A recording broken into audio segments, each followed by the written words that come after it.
Okay, let's get right into this. We're going to unpack a story of incredible cunning, where one brilliant strategy completely topples a global superpower. This is how you trick an empire. So first, you've got to picture the scene.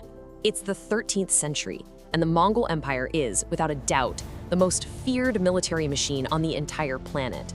They had just steamrolled their way across Asia and Europe, and they had a reputation for being completely and utterly invincible. And yet, this is where our story gets really interesting.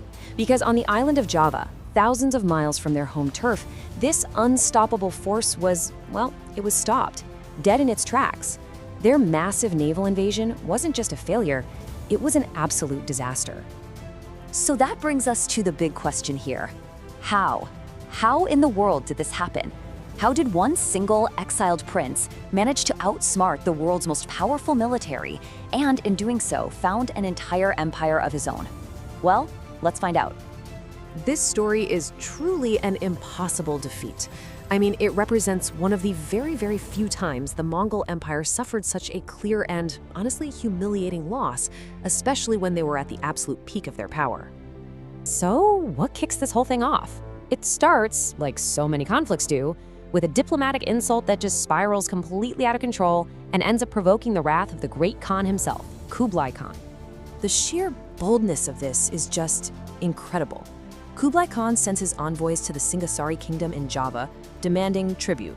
Pretty standard stuff for the Mongols. But King Karatanagar's response? Anything but standard. He flat out refused. And then, to really twist the knife, he had the envoy's face branded, or maybe his ear cut off, before sending him home. This was a direct, personal insult to the Khan. You just don't do that. And from there, it all escalates fast. In 1289, the demand is made, and then it's shockingly rejected. The Khan spends a couple of years planning his response, and by 1292, an absolutely enraged Kublai Khan has had enough. He puts together a massive naval force with just one mission: punish King Karatanagar and bring Java to its knees. And listen, this wasn't some small force. We're talking about an army of 20 to 30,000 soldiers, loaded onto hundreds and hundreds of ships. That's a huge testament to just how furious the Khan was and how determined he was to make an example out of Java.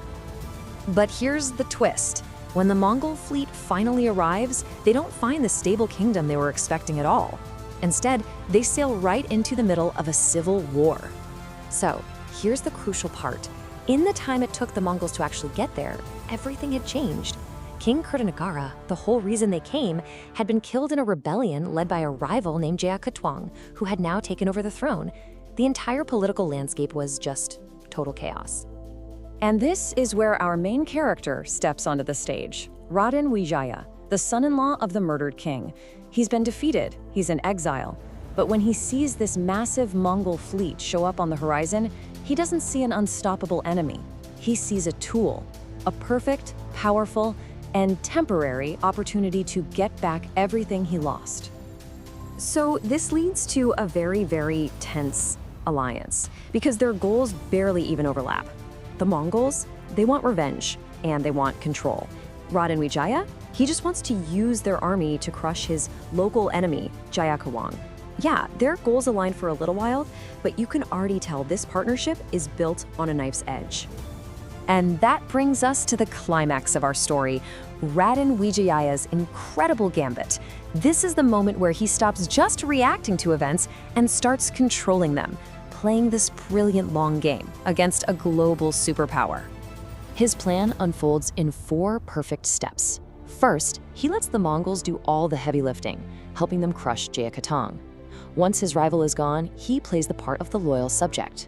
He asks for permission to go prepare the tribute he promised for Kublai Khan. The Mongols agree and, crucially, send a small escort with him. That was their big mistake. He ambushes and wipes out the escort, and then he launches a full-on surprise attack on the main Mongol army, who are probably celebrating their victory and are totally unprepared. See, Raden Wijaya wasn't just counting on surprise. He exploited every single weakness the Mongols had. They were thousands of miles from home, they were getting worn down by tropical diseases, and their supply lines were a complete nightmare. Remember, these guys were masters of the open plains, not the dense, humid jungle. Wijaya used his local knowledge for devastating guerrilla attacks, basically turning the terrain itself into a weapon against them. And the result? It was catastrophic for the invaders. Some estimates suggest that as much as 60% of the Mongol force was wiped out. That's potentially over 18,000 soldiers, a staggering loss that just goes to show how effective Raden Wijaya's strategy really was. So, what was the ultimate outcome of this unbelievable story of deception and betrayal? Well, nothing less than the birth of a brand new empire. By May of 1293, the Mongol campaign was officially over. What was left of their army limped back to their ships and fled Java for good. It was a complete and utter failure, a rare black eye for the world's most dominant military. And what about Raden Wijaya? In one of the most brilliant political moves in history, he used the Mongol army to get rid of the usurper, Jakatwang. With his two main rivals now gone, he had completely cleared the board. He was now the undisputed top dog on the island. And from the ashes of this conflict, Raden Wijaya founded the Majapahit Empire, an empire that would grow from this single moment of strategic genius to dominate the seas of Southeast Asia for centuries to come, becoming a massive historical power in its own right. Which really leaves us with this final thought, right? The story of the Mongol invasion of Java is just a perfect reminder that history isn't always written by the biggest army or the most powerful empire. Sometimes it's shaped by the smartest player on the board, the one who knows how to turn a dire threat into the opportunity of a lifetime.